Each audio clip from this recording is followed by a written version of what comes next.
Bonjour et bienvenue dans le guide Blueness, le guide de l'alimentation idéale pour le genre humain. Aujourd'hui, focus sur la vitamine K, l'une des vitamines les plus méconnues et pourtant indispensables sur le plan métabolique.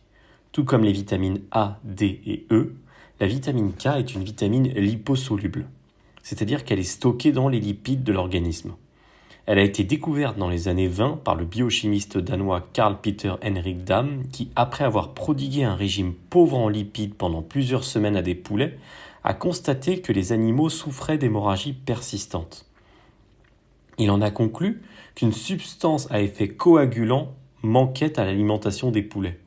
Ce composé est alors appelé vitamine de la coagulation et reçoit la lettre K. En effet, la coagulation sanguine est un processus qui aboutit par exemple à la formation de caillots sanguins au niveau d'une paroi endommagée d'un vaisseau sanguin, ce qui permet ainsi d'arrêter l'hémorragie. La vitamine K se présente sous deux formes. Il y a la vitamine K1 qui provient principalement des légumes verts et qui intervient directement dans ce processus de coagulation.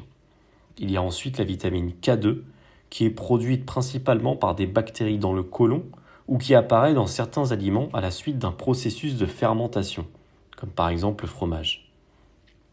La vitamine K2 agit plutôt sur la calcification des tissus mous, d'où l'intérêt récent qu'elle suscite dans le cadre du traitement de l'ostéoporose. Alors quelles sont les vertus de la vitamine K ? Comme nous l'avons vu, la première fonction qu'on a attribuée à la vitamine K, c'est son effet coagulant, indispensable à l'hémostase, cet ensemble de mécanismes qui assurent le maintien du sang à l'intérieur des vaisseaux, et en particulier des phénomènes qui déterminent l'arrêt d'un saignement lorsqu'un vaisseau est blessé. Après cette découverte, les scientifiques se sont désintéressés de la vitamine K jusqu'à ce qu'elle soit l'objet d'un regain d'intérêt, à l'instar de la vitamine D. Et les récentes découvertes laissent présager d'énormes avancées contre les maladies métaboliques. Ainsi, de récentes études ont montré que la vitamine K2 était impliquée dans le système cardiovasculaire et le système osseux, mais aussi dans la croissance, la prolifération et la migration des cellules, leur survie, ainsi que dans l'apoptose, la phagocytose et l'adhésion des cellules, notamment dans le contrôle de la réponse inflammatoire. La vitamine K intervient également dans la spécialisation des cellules.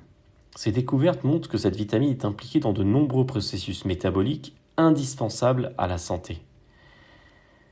Vous l'aurez compris, les récentes études ont mis en lumière les vertus de ce micronutriment contre les grandes maladies du XXe siècle.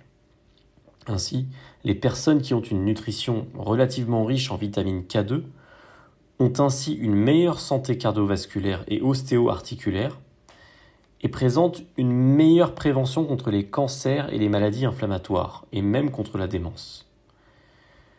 Or, on retrouve la vitamine K dans la plupart des ingrédients célèbres pour leurs vertus diététiques et médicinales, notamment les ingrédients consommés dans les zones bleues, un concept sur lequel nous reviendrons dans un autre podcast.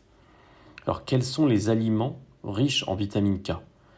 Tout d'abord, il y a la vitamine K1 et la vitamine K2.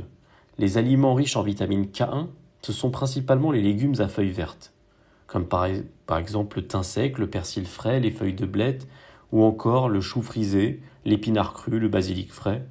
On le trouve également dans la ciboulette, l'endive, le brocoli, le chou de Bruxelles, mais également dans l'huile de colza, l'huile d'olive, ou encore le thon ou le kiwi. Ensuite, il y a la vitamine K2 qui se trouve essentiellement dans les produits animaux ou les produits qui ont subi une fermentation, comme par exemple le foie d'oie cru, le fromage édame, le jaune d'œuf cru, le salami, le lait fermenté, le steak de bœuf cru, la choucroute, le chocolat ou le sarrasin. Quel apport en vitamine K journalier ?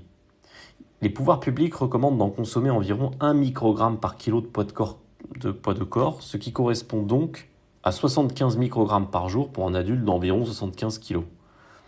La question est donc, faut-il se supplémenter en vitamine K ?